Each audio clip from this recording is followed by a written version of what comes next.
बिस्मिल्लाहिर्रहमानिर्रहीम। Dear students, अस्सलाम वालेकुम। जैसे कि PSY 401 क्लिनिकल साइकोलॉजी की असाइनमेंट ओपन हुई है और इसका जो सलूशन है इसी वीडियो में मैं बताऊंगा। लेकिन सलूशन को बताने से पहले मेरी ये रिक्वेस्ट है, आप स्टूडेंट्स हैं या साइकोलॉजी के जो भी स्टूडेंट हैं या व्यूवर्स हैं, आपसे मेरी रिक्वेस्ट है कि अगर आपने साइकोलॉजिस्ट कम्युनिटी यूट्यूब चैनल को सब्सक्राइब नहीं किया तो kindly please psychologist community YouTube channel को सब्सक्राइब करें, वीडियो को लाइक करें, अपने क्लास फेलो या क्लासमेट के साथ शेयर करें।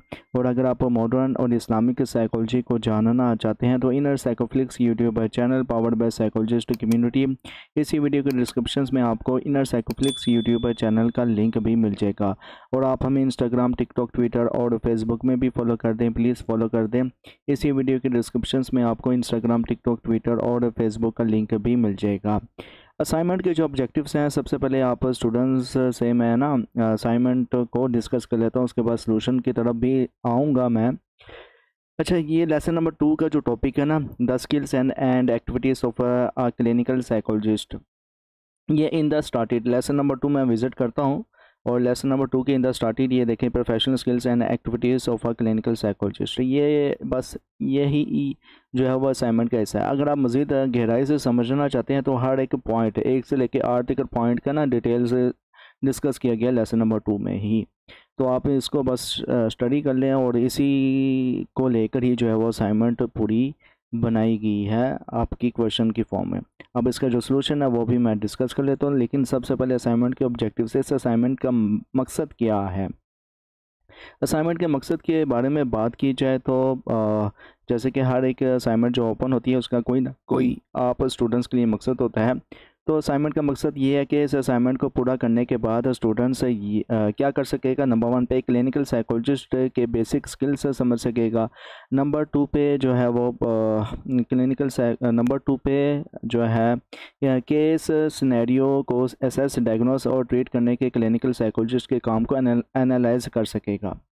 असाइनमेंट के कुछ सवालात हैं और प्यारे तलबा, लेसन नंबर 2 में ना आपने क्लिनिकल साइकोलॉजिस्ट के स्किल्स और एक्टिविटीज़ के बारे में ना पढ़ा है। इस असाइनमेंट में ना आपको इन बेसिक स्किल्स को ना समझना और नीचे दिए गए हर सिनेरियो में एक क्लिनिकल साइकोलॉजिस्ट कोई स्पेसिफिक प्रोफेशनल स्किल्स यूज़ कर रहा है। आपका काम है नंबर 1 पे आइडेंटिफाई करना प्रोफेशनल स्किल्स को, मतलब कि पहचानना कि कौन सी प्रोफेशनल स्किल्स यूज़ हो रही है। हर सिनेरियो के 2 मार्क्स हैं। और जस्टिफिकेशन योर आइडेंटिफिकेशन, मतलब कि वजाहत दो कि ये स्किल्स इन सिनेरियो में क्यों ज़रूरी है, और ये हर सिनेरियो की जस्टिफिकेशन के जो मार्क्स है वो 3 हैं। अच्छा, अभी मज़ीद ये है कि आपको बताया गया कि हर सिनेरियो को अच्छे से पढ़ें, डिटेल और क्लियर वाज़ेह हो, कॉपी पेस्ट ना करें, ठीक है। अब आते हैं सलूशन की तरफ। ये रहा सलूशन और इसी वीडियो के डिस्क्रिप्शन में आपको ये सलूशन फ़ाइल भी मिल जाएगी PDF की फॉर्म में, डॉक की फॉर्म में। इसलिए मैं जो है वो फ़ाइल नहीं प्रोवाइड कर रहा। अक्सर स्टूडेंट के होते हैं कि उसी डॉक की फॉर्म को अपलोड कर देते हैं या उसमें मैनुअल एडिटिंग करते हैं। आप ख़ुद से काम करें। और कुछ स्टूडेंट्स को तो टेबल नहीं बनाना आता, मोबाइल पे टेबल बना रहे होते हैं। देखें कि अगर आपने वर्चुअल में एडमिशन लिया तो आपके पास जो है वो लैपटॉप होना ज़रूरी है जिस पर आप वर्किंग कर सकें। तो पहला जो सिनेरियो है इसमें ना आपको बताया गया कि एक कंपनी ने ना एक क्लिनिकल साइकोलॉजिस्ट को ना हायर किया है ताकि ना एम्प्लॉयज़ को ना वर्क प्लेस स्ट्रेस मैनेज करने और प्रोडक्टिविटी बेहतर करने की वर्कशॉप दे। तो ये कंसल्टेशंस में आता है और कंसल्टेशंस का मतलब होता है मशावरत देना। ओके, जस्टिफिकेशन मैंने कुछ इस तरह से दी है इसमें कि क्लिनिकल साइकोलॉजिस्ट कंपनी को साइकोलॉजिकल मालूमात दे रही है और एम्प्लॉयज़ के लिए ना स्ट्रेस कम करने और काम बेहतर करने के तरीके स्किल्स जो है वह सिखा रही है। और ये स्किल्स जो है ना इम्पोर्टेंट है क्योंकि ना इसमें ना साइकोलॉजिस्ट क्लिनिकल नॉलेज को जनरल लोगों, एम्प्लॉयज़ के लिए ना आसान बना कर समझाता है। इससे कंपनी के लोगों के मेंटल हेल्थ बेहतर होती है और काम की परफॉर्मेंस भी। नंबर 2 पे जो सिनेरियो है वो कुछ इस तरह से आप स्टूडेंट्स को बताया गया कि एक क्लिनिकल साइकोलॉजिस्ट डिप्रेशन के मरीज़ के साथ ना हफ्तावार, मतलब कि हर हफ्ते ना थेरेपी सेशंस कर रहे हैं जिसमें ना वो मरीज़ को ना इमोशंस को समझने, कोपिंग स्ट्रेटजीज बनाने और नेगेटिव थॉट्स को ना चेंज करने में मदद करता है। तो ये जो है इलाज मतलब कि ये इंटरवेंशंस और थेरेपी में आया था, इंटरवेंशंस एंड थेरेपी में आया था। और ये ज़ाहिर सी बात है कि हर हफ्ते वो कर रहा है, मतलब कि सेशन ले रहा है, तो फिर ज़ाहिर सी बात है कि थेरेपी और इंटरवेंशंस में आता है एक मुकम्मल इंटरवल के बाद फिर दोबारा थेरेपी देना। अच्छा, जस्टिफिकेशन मैंने कुछ इस तरह से इसमें दी है कि साइकोलॉजिस्ट डिप्रेशन के मरीज़ का ना इलाज कोग्निटिव बिहेवियर थेरेपी जैसे तरीके से ना कर रहा है, और ये स्किल ज़रूरी है क्योंकि ना इससे ना मरीज़ के इमोशनल और कोग्निटिव प्रॉब्लम्स का हल निकलता है। थेरेपिस्ट और मरीज़ के बीच एक स्ट्रॉन्ग रिलेशनशिप बनता है और मरीज़ के सिम्टम्स से कम होते हैं।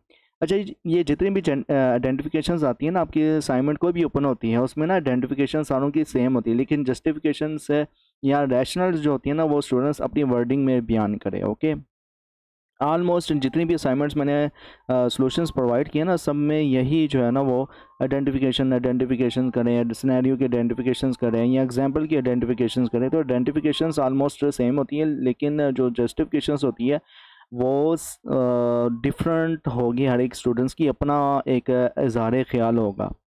सिनेरियो नंबर 3 की बात की जाए तो एक क्लिनिकल साइकोलॉजिस्ट एक बच्चे के साथ ना काम कर रहा है जो स्कूल में मुश्किल में है।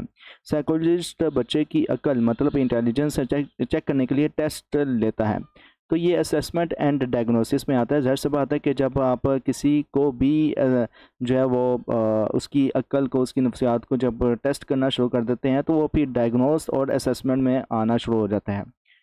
तो ये मैंने जस्टिफिकेशंस इस सिनेरियो और यानी कि आइडेंटिफिकेशंस को लेकर मैंने कुछ इस तरह से दिया कि साइकोलॉजिस्ट बच्चे की अकल को ना मुहैया करने के लिए ना स्टैंडर्डाइज्ड टेस्ट यूज़ कर रहा है, और ये स्किल्स ज़रूरी है क्योंकि इससे ना पता चलता है कि क्या बच्चे को सच में लर्निंग डिसेबिलिटी है या कोई और प्रॉब्लम है। सही डायग्नोसिस के बगैर सही इलाज मुमकिन नहीं होता। लास्ट में जो सिनेरियो नंबर 4 है इसकी बात की जाए तो इसमें ना इसमें ना आपको बताया गया कि एक क्लिनिकल साइकोलॉजिस्ट एक ट्रेनी को ना गाइड कर रहा है और इसकी थेरेपी सेशंस सुपरवाइजर्स कर रहा है, फीडबैक दे रहा है और इस उसे ना क्लिनिकल स्किल्स बेहतर करने में मदद भी कर रहा है। तो ये क्लिनिकल सुपरविजन्स हो जाती है जब आप किसी एक ट्रेनी को या एक ऐसा ट्रेनी जो आपकी निगरानी में काम कर रहा है, आप सीनियर है और वो आपसे जूनियर है और उसको ट्रेनिंग दे रहे हैं, तो ये क्लिनिकल सुपरविजन्स में आ जाता है। और इसकी जस्टिफिकेशंस आइडेंटिफिकेशंस को लेकर मैंने कुछ इस तरह से दिया कि साइकोलॉजिस्ट ट्रेनिंग को ना सिखाने और इसके ना परफॉर्मेंस को चेक करने के लिए ना डायरेक्ट सुपरविजन्स दे रहा है, और ये स्किल ज़रूरी है क्योंकि ना इसे इससे ना ट्रेनी प्रोफेशनल तरीके से ना काम करने जो है वह सीखता है। सुपरवाइज़र एक्सपीरियंस शेयर करता है और ट्रेनी को मिस्टेक से बचाने में मदद करता है। ओवरऑल ये था आपकी ये असाइनमेंट का सलूशन। फर्दर ये है कि आप जो है ना ये नीचे जो इसके क्राइटेरिया इंपॉर्टेंस इंस्ट्रक्शंस दी गई हैं इसको पढ़ लेना, और इसमें जो है वो आपको मुकम्मल जो है वो कॉपी पेस्ट नहीं करना, ये नहीं करना, वो नहीं करना, सब कुछ इसमें ना आपको बताया गया है। तो ये आसानी से आप ये पॉइंट्स पढ़कर अंडरस्टैंड कर सकते हैं ओवरऑल। तो आसान सी असाइनमेंट है, और ये असाइनमेंट जो है वो ख़ुद ही आपको ना सिनेरियो बताने हैं कि मैं इंटरवेंशन या थेरेपी से हूँ या असेसमेंट एंड डायग्नोसिस से हूँ या फिर कंसल्टेशन से हूँ या फिर क्लिनिकल सुपरविजन से हूँ। ठीक है, तो ये सिनेरियो ही बता रहे थे खुद बोलकर। तो मैंने जस्ट जो आइडेंटिफिकेशंस किया तो इन्हीं 8 पॉइंट में से किया ओवरऑल। तो असाइनमेंट कैसी लगी है, सोल्यूशन कैसे लगा, कमेंट्स में लाजमी बताना। और अगर आप मज़ीद ऐसी वीडियोस चाहते हैं या साइकोलॉजी से रिलेटेड वीडियोस चाहते हैं तो साइकोलॉजिस्ट कम्युनिटी यूट्यूब चैनल को सब्सक्राइब करें भी और करवाएं भी अगर आपने किया हुआ है ऑलरेडी सब्सक्राइब, तो आपका बहुत बहुत शुक्रिया। Till then thank you so much. अल्लाह हाफिज़।